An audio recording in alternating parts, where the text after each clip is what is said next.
상쾌한 아침 원주에서 출발합니다.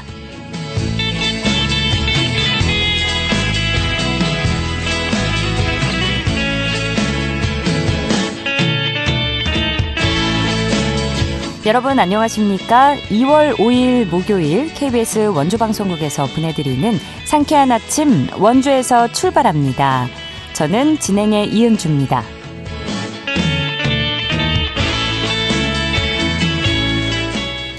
오늘도 추위는 잠시 주춤하겠지만 미세먼지가 말썽입니다. 현재 대부분 지역의 미세먼지와 초미세먼지 농도 모두 나쁨 단계를 나타내는 곳이 많습니다.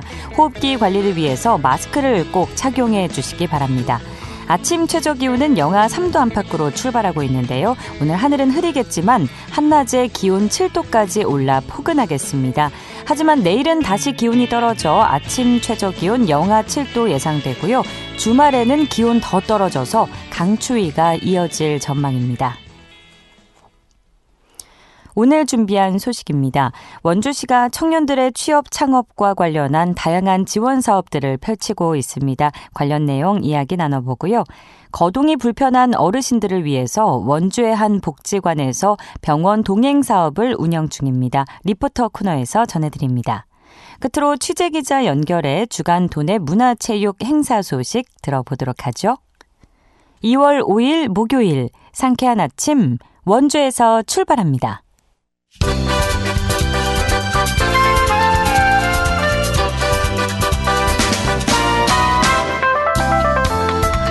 오늘의 뉴스입니다. 강원 지역 사랑의 온도가 93도를 기록해 2년 연속 목표치를 밑돌았습니다.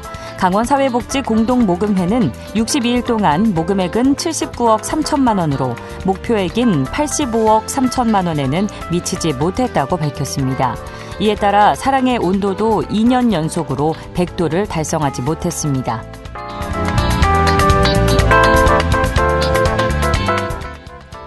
평창군이 주택 침수 방지 시설 설치 지원 신청을 받습니다.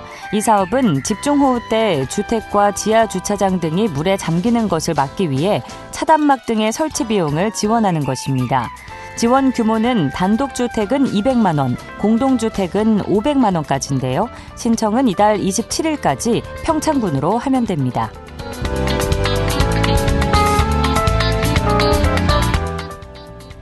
횡성군과 횡성군 산림조합이 사유림 관리사업 대행 협약을 맺었습니다. 이번 협약에 따라 횡성 산림조합은 산주의 동의와 발주, 현장 감독 등 실무 전반을 담당합니다. 횡성군은 사업 승인과 지도 감독 등의 업무를 맡습니다.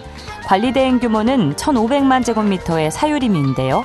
이는 사유림 관리의 전문성을 강화하기 위한 조치입니다. 오늘의 뉴스였습니다.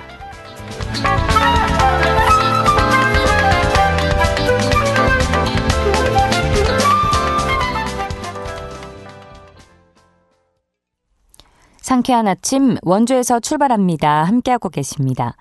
계속되는 불경기 속에서 지자체마다 청년들의 취업과 창업을 돕기 위한 다양한 정책을 내놓고 있는데요. 지난 월요일에는 횡성군의 청년 정책을 살펴보기도 했습니다. 오늘 이 시간에는 원주시가 추진하는 청년 지원 사업들에 대해서 들어보겠습니다. 원주시청 복지정책과 청년정책팀의 김민정 팀장과 전화 연결돼 있는데요. 팀장님 안녕하십니까? 예, 안녕하세요. 원주시 복지정책과 청년정책팀장 김민정입니다. 네, 반갑습니다. 네, 반갑습니다. 자, 먼저 원주시 청년지원센터가 어떤 곳인지 설립 취지와 함께 센터가 맡고 있는 역할을 전반적으로 소개해 주실까요? 네, 원주시 청년지원센터는 청년들이 취업과 진로, 일상 속에서 어려움을 겪는 고민들을 보다 가까이서 듣고 실질적인 도움을 제공하기 위한 마련된 공간입니다. 저출산과 고령화로 청년 인구가 감소하고 있는 상황에서 청년들이 머물고 소통하며 다시 도전할 수 있는 공간의 필요성이 꾸준히 제기되어 왔습니다. 네. 이러한 배경 속에서 원주시는 청년들이 편안하게 찾아와 쉬고 서로 소통하며 미래를 준비하는 거점 공간으로 청년지원센터를 조성하게 됐습니다. 이에 따라서 지난해 10월 30일 방곡동의 청년 라운지 이스트를, 단계동의 청년 라운지 웨스트를 각각 개소해 운영하고 있습니다. 원주에 거주하거나 생활하는 청년이라면 누구나 편안하게 방문하여 커피 한 잔과 함께 일상의 여유를 누리면서 필요할 때는 상담과 프로그램, 네트워킹을 통해서 미래를 그려가는 공간으로 만들어가고 있습니다. 앞으로도 청년지원센터가 청년들의 일상에 자유롭게 스며드는 든든한 지원 플랫폼이 될 수 있도록 지속적으로 노력하겠습니다. 네, 센터가 2023년도에 설립이 됐을까요? 네네네. 네, 그 이후로 쭉 이제 청년들의 취업과 창업 또 지역 정주 여건 개선을 위해서 다양한 사업을 추진해 오신 것으로 알고 있는데 그동안의 성과에 대해서 짧게 자랑을 좀 해주신다면요. 그동안의 성과에 대해서는 지금 저희가 청년 창업 지원 일자리를 계속 꾸준히 하고 있고요. 네. 그리고 이제 설명을 드리겠지만은 그 심리적인 그 어려움을 겪고 있는 청년들에 대해서 저희가 이제 우울증 치료비나 이런 걸 지원을 하고 있고 실질적으로 이제 창업에 필요한 네트워킹 활동도 하고 이제 청년이 직접적으로 정책에 참여할 수 있는 청년 정책 네트워크를 운영하여서 원주시 정책 사업에 반영하는 그런 역할들을 꾸준히 하고 있습니다. 네, 중요한 부분을 중심적인 역할을 해주신 것 같은데 올해도 네네. 그래서 여러 청년 지원 사업들이 준비돼 있다고 들었습니다. 자, 먼저 취업 지원 분야부터 살펴보죠. 2026년을 대비해서 어떤 취업 지원 프로그램들이 운영되고 있는지 설명해 주실까요? 원주시는 그 청년들의 취업 준비와 구직 활동에 보다 집중할 수 있도록 다양한 취업 활동 지원 프로그램을 운영하고 있는데요. 취업 준비 단계에 맞춰 필요한 항목을 선택해서 지원할 수 있습니다. 지원 내용은 면접 활동을 비롯해서 활동비를 비롯해서 면접 정장 대여, 자격증 시험 응시료, 스터디 카페나 독서실 이용료 등 실제 청년들의 수요가 많은 분야를 중심으로 지원하고 있으며 이를 통해 취업 준비 과정에서 겪는 경제적, 심리적 부담을 덜어주고자 합니다. 또한 3월부터는 지난해 처음 도입한 제도인데요. AI 면접 및 역량 검색 체험 프로그램을 운영하게 됩니다. 최근 빠르게 변화하는 채용 환경을 대비하여서 청년들이 경쟁력을 갖출 수 있도록 지원을 해나가겠습니다. 네, 어느 분야든 우리가 면접 보러 간다고 하면 옷도 새로 사야 되고요. 돈이 네네. 한두 푼 드는 게 아닌데 이런 부분을 세심하게 지원을 해주고 있는 것 같습니다. 취업을 준비하는 청년들에게 실질적인 도움이 될 것 같은데 그럼 이런 지원 사업들은 구체적으로 어떤 청년들이 대상이고 신청은 어떻게 하면 되는지도 안내해 주시죠. 네. 그 취업활동 지원 사업은 신청일 기준 원주에서 1개월 이상 거주 중인 18세에서 39세 구직 청년입니다. 다만 그 프로그램별로 세부 요건이 다르기 때문에 참여를 희망하신 분들은 본인에 맞는 사업인지 사전에 공고문을 통해서 확인해 주시면 감사하겠습니다. 네. 프로그램은 이번 달부터 12월까지 운영이 되며 예산이 소진되면 조기 종료될 수 있습니다. 또한 AI 면접 및 역량검사 체험을 제외하고 청년 1인당 최대 2개 항목까지 신청이 가능하므로 지원 시 참고하시면 됩니다. 프로그램 신청은 원주시 청년지원센터 홈페이지를 통해서 온라인으로 신청하거나 청년라운지 이스트 또는 웨스트를 방문하시면 현장에서 상담부터 신청까지 원스톱으로 안내해드리니 취업을 준비하는 청년들께서는 실질적인 도움이 될 수 있도록 적극적인 참여를 부탁드리겠습니다. 그러면 공고문도 청년지원센터 홈페이지에 올라온다는 말씀이실까요? 네. 그 부분을 좀 확인을 해보면 좋겠네요. 네네네. 자, 그리고 취업과 진로 문제로 심리적인 어려움을 겪는 청년들도 적지 않은데 앞서 잠시 말씀을 해주셨지만 청년 심리적인 부분을 위해서 우울증 치료비 지원 사업도 운영 중이라고 들었는데 어떤 취지로 마련된 사업인지 소개 부탁드립니다. 네. 그 청년들이 요즘 취업과 진료 문제로 인한 스트레스와 그 사회적 고립 등으로 심리적인 어려움을 겪는 청년들이 점점 늘어나고 있습니다.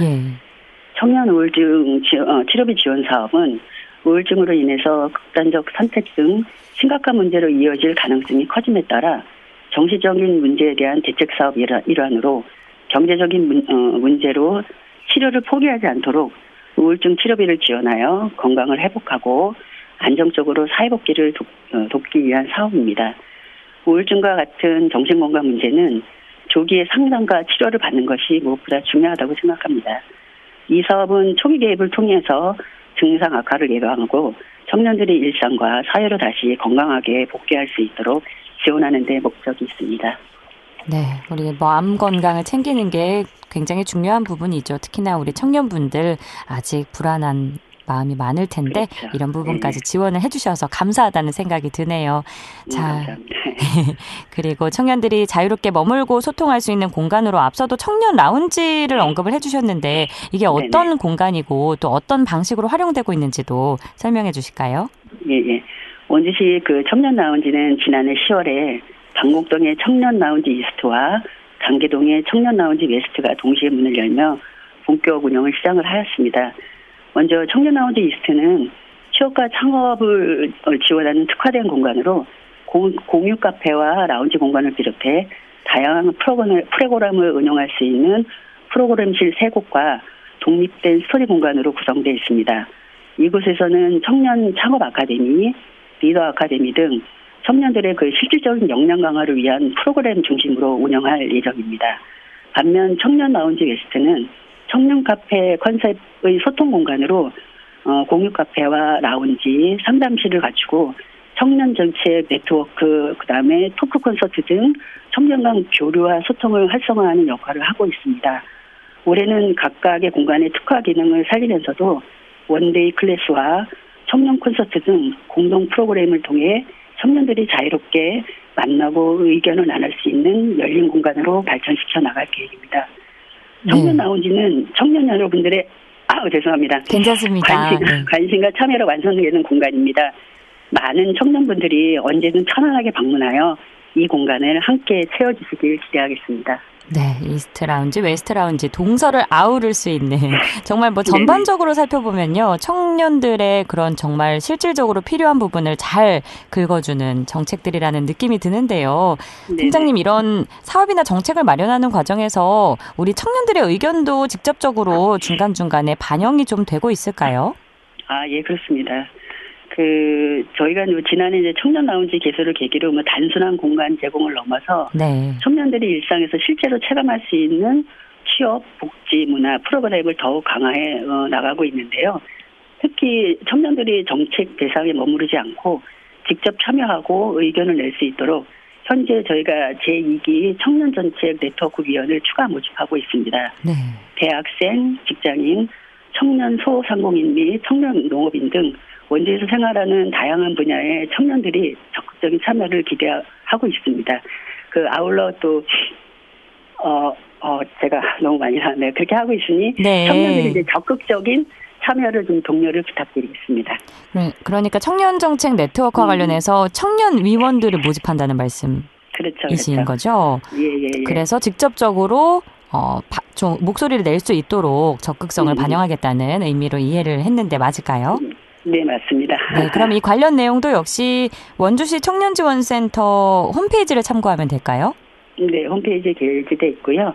그리고 라운지에서 양쪽의 공고문을 게시해놨으니 관심 있는 분들은 언제든지 참여하셔서 신청하시면 될 것 같습니다. 그래서 원주의 이제 정책 발언에 참여하시면 청년 정책에 대한 발전을 위해서 많은 분들이 도움이 되겠죠. 네, 그렇겠네요.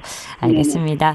자, 오늘 쭉 들어봤는데 앞으로 원주시 청년지원센터가 계획하고 있는 중장기적인 방향이나 추가 사업 혹시 안내해주고 싶으신 게 있으시다면 간략히 한 말씀 해주시죠. 예, 좀 전에 말씀을 드렸듯이 저희는 어쨌든 청년들을 정책 대상에 머무르지 않고 참여할 수 있게끔 네트워크 위원들을 추가로 모집을 하고 있는 상황이고요. 그리고 또 올해 추진 중인 제2차 원주시 청년 정책 기본 연구 계획을 지금 수립을 하려고 합니다. 중장기 정책 청년 정책 비전의 목표를 새롭게 수립을 하고 청년 수요 기반에 맞춰가지고 맞춤형 정책을 지속적으로 확대하기 위해서 2차 원주시 청년 정책 기본 계획 연구 요약을 수립하고자 합니다. 앞으로도 청년 여러분들의 관심을 많이 가져주시고요. 적극 참여를 해주시면 감사하겠습니다. 예, 사실 진로를 결정하고 일자리를 찾는 일이 때로는 참 외로운 여정이 아닌가 싶은데요. 청년들에게는 든든한 버팀목이 되고 지역에는 활력을 더하는 정책들이 앞으로도 계속해서 이어지기를 기대해 보겠습니다.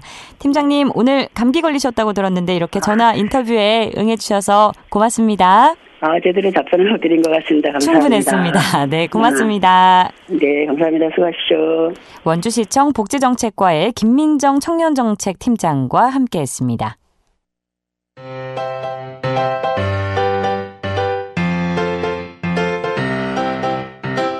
KBS 원주방송국이 유튜브 다시 듣기 서비스를 실시합니다.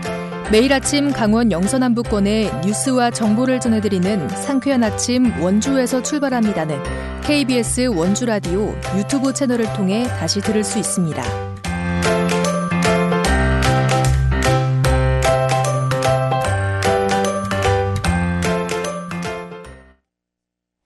8시 46분 지나고 있습니다. 혼자 병원에 가기 막막하다는 어르신들 이야기 주변에서 한 번쯤 들어보셨을 텐데요. 접수부터 수납까지 복잡한 절차에 이동도 쉽지 않다 보니 병원 가는 날이 오히려 큰 걱정이 되기도 합니다. 이런 어르신들을 위해서 병원 출발부터 귀가까지 전 과정을 함께하는 서비스가 원주에서 운영되고 있는데요. 관련 내용 김소혜 리포터와 자세히 알아보겠습니다. 안녕하세요. 네, 안녕하세요. 네, 부건노인종합복지관에서 어르신 병원 동행 서비스를 운영하고 있다고요. 먼저 어떤 사업인지 설명해 주시죠. 네, 이 사업은 혼자 병원을 이용하기 어려운 어르신들을 위해서 전문 인력이 전 과정에 동행하는 생활 밀착형 돌봄 서비스인데요. 단순히 병원까지 이동을 도와주는 것이 아니라 집에서 출발해 병원에 도착한 뒤 접수, 진료, 검사, 수납, 처방, 약 수령까지 모든 절차를 함께하고요. 다시 안전하게 귀가할 때까지 보호자 역할을 수행합니다. 현재 부건노인종합복지관이 수행기관으로 지정돼서 강원특별자치도와 원주시의 보조금을 지원받아서 운영하고 있고요. 올해로 3년 차를 맞았습니다. 이 서비스의 핵심은 의료 접근성 보장인데요. 네. 어르신이 병원을 가야 한다는 필요를 느끼면서도 이동과 절차의 부담 때문에 치료를 미루는 일이 없도록 돕는 것이 목적입니다. 병원 이용의 전 과정을 함께함으로써 신체적 지원은 물론 정서적 안정까지 제공하고 있다는 점에서 단순 이동 지원과는 차별화되고 있습니다. 그럼 실제로 좀 어떤 어르신들이 이 서비스를 필요로 하고 있을까요? 가족이 없거나 자녀와 떨어져 혼자 생활하는 어르신들이 대표적이고요. 또 가족과 함께 살고 있더라도 보호자가 직장이나 생계 문제로 병원에 매번 동행하기 어려운 경우도 많습니다. 무엇보다 거동이 불편해 대중교통 이용이 어렵거나 병원 안에서 여러 진료 절차를 혼자 처리하는 데 부담을 느끼는 어르신들이 주요 대상이라고 합니다. 이와 관련한 자세한 이야기 부건노인종합복지관 장은정 사회복지사에게 들어보겠습니다. 부건노인종합복지관은 2024년부터 수행기관으로 지정되어 강원특별자치도와 원주시로부터 보조금을 지원받아 올해 운영 3년 차를 맞이하였으며 앞으로도 그간의 운영 경험을 바탕으로 단순한 이동 지원을 넘어 신체적, 정서적 지원을 제공하고 의료 이용 접근성과 지속성을 높여 어르신들이 건강하고 안전한 일상생활을 영위하는 데에 실질적 도움이 될 것으로 기대하고 있습니다. 거동이 불편해 혼자서는 대중교통을 이용하거나 병원 내에서 이동하고 진료 절차를 밟는 데에 어려움을 겪는 어르신도 계십니다. 이런 어르신들은 병원 가는 날을 치료 이전에 걱정과 부담으로 느끼시기 때문에 옆에서 함께 해주는 사람이 있다는 것만으로도 안정감을 느끼십니다. 네, 앞서 이 사업을 운영한 지 3년 차를 맞았다고 들었는데 이용 현황과 현장 반응은 어땠는지도 알려주세요. 네, 현재까지 누적 이용 건수는 약 2,000건에 달합니다. 매년 이용 건수가 증가하는 추세고요.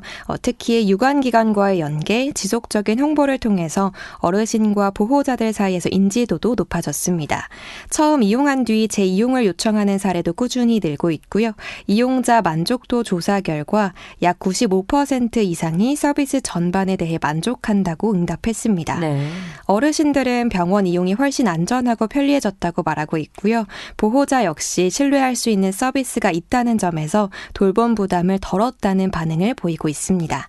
이처럼 수요가 늘면서 올해는 동행 매니저 충원도 계획하고 있다고 하는데요. 관련 이야기 부건노인종합복지관 장은정 사회복지사에게 다시 한번 들어보겠습니다. 더 많은 어르신이 필요할 때 편리하게 서비스를 이용하실 수 있도록 2월 중 병원 동행 매니저를 추가로 충원할 계획입니다. 이를 통해 서비스 이용 대기 시간을 줄이고 보다 안정적인 서비스 제공이 가능할 것으로 기대하고 있습니다. 앞으로 노인 맞춤 돌봄 서비스를 비롯한 다양한 복지 서비스와 연계하여 어르신의 의료 이용은 물론 일상 전반의 돌봄까지 함께 살필 수 있는 통합적인 지역 돌봄 지원 체계로서의 역할을 수행해 나가고자 합니다. 마지막으로 어르신 한 분 한 분의 상황을 세심하게 살피며 지역사회 돌봄의 빈틈을 줄이고 어르신이 안전하고 존중받는 환경에서 건강한 일상을 영위하실 수 있도록 최선을 다하겠습니다. 네, 이용 대상과 비용 관련 정보도 안내해 주시죠. 네, 이용 대상은 주민등록상 강원특별자치도민이면서 현재 원주시에 거주 중인 65세 이상 재가 어르신입니다. 차량은 별도로 지원되지 않고요. 이동 시 발생하는 교통비는 이용자 본인 부담입니다. 이용 요금은 일반 어르신의 경우 최초 1시간에 5,000원, 이후 30분당 1,500원이 추가되고요. 기초생활수급자와 차상위 계층 어르신은 최초 1시간에 1,000원, 이후 30분당 500원으로 비용 부담을 낮췄다고 합니다. 이용 전에는 초기 상담을 통해 건강 상태와 병원 이용 특성을 파악하고요. 그에 맞춰서 동행 매니저가 배정됩니다. 네, 단순한 이동 지원을 넘어서 지역사회 통합 돌봄 기반을 강화하는 사업인 것 같은데 어르신들의 병원 가는 길이 더 이상 걱정이 아닌 안심이 되는 길이 되기를 바라겠습니다. 오늘도 소식 고맙습니다. 김소혜 리포터였습니다. 네, 감사합니다.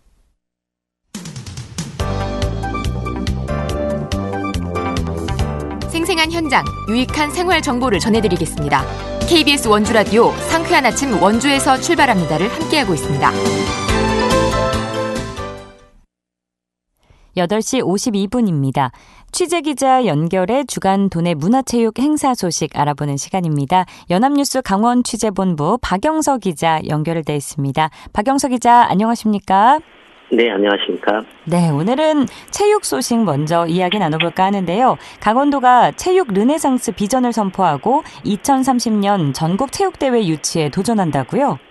그렇습니다. 강원도는 최근 도청에서 제23회 전국장애인 동계체전 우승 트로피 전달식을 갖고 2015년에 이어 15년 만에 전국체전 개최를 담은 강원체육 르네상스 비전을 발표했는데요. 강원도는 2023년 전국체전에서는 종합 12위에 그쳤지만 2024년 7위, 2025년에는 6위로 도약을 했습니다. 네. 여기에 최근 열린 제23회 전국장애인 동계체전에서 사상 첫 종합 우승을 차지하며 강원체육의 저력을 입증했는데요. 이에 긍지, 건강, 포용을 3대 가치로 삼아서 올해 총 1,302억 원을 투입해 체육 활성화에 나선다고 합니다. 이 예산 규모로 좀 따져보면 지난해보다 20%, 금액으로는 219억 원이 늘어난 거고요. 전국 17개 17개 시도 중 6위이자 경기도를 제외한 도단위 광역자치단체 중에서는 1위 수준의 예산 규모입니다. 구체적으로 살펴보면 전문체육 분야에 554억 원을 투입해 도체육회와 강원FC 지원을 확대하고 도청 사격팀을 창단하는 등 직장운동 경기부를 강화하고요. 또 강릉 세계 마스터즈 탁구 선수권 대회 등 국제대회 개최를 지원한다고 합니다. 네. 또 장애인 체육에는 136억 원을 투입해 시군지의 설립을 지원하고 저소득층의 유소년, 청소년과 장애인을 대상으로 월 최대 11만 원의 스포츠 바우처를 제공하고 생활체육 분야에도 612억 원을 투자해 체육시설 신축이나 개축과 생활체육 프로그램을 확대할 예정이라고 합니다. 네, 최근에 막을 내린 장애인 동계체전에서 사상 첫 종합 우승을 차지한 기세가 이어져서 앞으로도 체육계에 좋은 결과가 많았으면 좋겠고요. 네. 자, 토요일부터는 제25회 밀라노 코르티나 동계올림픽이 개막하는데 주목할 만한 강원 전사들이 있다고요? 우리 시간으로 바로 어제 열린 컬링 믹스 더블에서 팀을 이룬 강릉 시청 소속 김선영 선수와 도청 소속 정영석 선수가 한국 선수단의 첫 출전 스타트를 끊었는데 아쉽게도 스웨덴 팀에 패배했습니다. 예. 그렇지만 아직 경기가 더 남아있기 때문에 실망하기는 이르고요. 이어서 정선 출신의 2018 평창 동계올림픽 은메달리스트 배추보이 이상호 선수가 8일 스노보드 남자 평행 대회전에 출전하는데 굵직한 국제대회 경험을 갖추고 있어 메달 획득을 기대케 하고요. 쇼트트랙에서는 강릉 출신 심석희 선수가 다시 올림픽 빙판에 섭니다. 여기에 도청 소속의 황대현 선수까지 가세해서 메달 획득을 노리고요. 빙속에서도 강원 바람이 불 것으로 기대가 되는데요. 도청 소속의 김준호 선수가 15일 남자 500m에서 금빛 질주에 나서고 같은 날 메스 스타트에는 도청 소속 정재원 선수와 박지우 선수가 함께 출전하는데 베이징 동계올림픽 은메달리스트인 정재원 선수의 노련함과 박지우 선수의 폭발적인 막판 스쿼트가 더해진다면 동반 메달 가능성도 거론이 됩니다. 네. 또한 썰매 종목도 빼놓을 수 없는데요. 도청 소속의 스켈레톤 정승기 선수가 14일 깜짝 메달을 노리고 봅슬레이에서는 봅슬레이 파일럿 김진수 선수도 2인승과 4인승에 연이어 출전을 합니다. 예, 과연 밀라노의 주인공은 누가 될지 기대가 되는데요. 무엇보다도 우리 선수들 안전하게 경기 잘 치르고 좋은 결과 있기를 응원하겠습니다. 자, 끝으로 공연예술계의 소식 하나 들어보죠. 올해 강원도 공연예술을 이끌어갈 대표 예술단체 4곳이 최종 확정됐다고요? 그렇습니다. 문화체육관광부는 2026년 지역 대표 예술단체 지원 사업을 공모했는데 강원도에서는 4개 단체가 뽑혔습니다. 연극 분야에서는 영월에 기반을 둔 극단 시와 별과 원주에 기반을 두고 있는 시어터 컴퍼니 웃기가 선정이 됐고 무용 분야에서는 춘천 발레단, 음악 분야에서는 태백 오페라단이 선정이 됐습니다. 이들 단체는 영월군 문화예술회관, 원주 백은아트월, 춘천 문화예술회관, 태백 문화예술회관 등 지역 주요 공연장과 협력해서 활동을 펼칠 예정이라고 합니다. 네, 오늘도 알찬 소식 고맙습니다. 네, 감사합니다. 연합뉴스 강원취재본부 박영석 기자였습니다. 추운 날씨에 길고양이가 따뜻한 자동차 보닛 안으로 들어가는 경우도 많다고 합니다. 출발하기 전에 보닛을 가볍게 두드리거나 경적을 한번 울려서 확인해 주시면 작은 생명을 지키는데 큰 도움이 될 것 같습니다. 차와 사람 모두가 안전한 겨울을 위해서 작은 습관들 챙겨주시면 좋겠네요. 2월 5일 목요일에 전해드린 상쾌한 아침 원주에서 출발합니다. 오늘 순서는 여기까지입니다. 저는 내일 아침 8시 30분에 다시 찾아뵙죠. 지금까지 기술 조원재, 구성 황진영, 진행의 이은주였습니다. 여러분 좋은 하루 보내세요.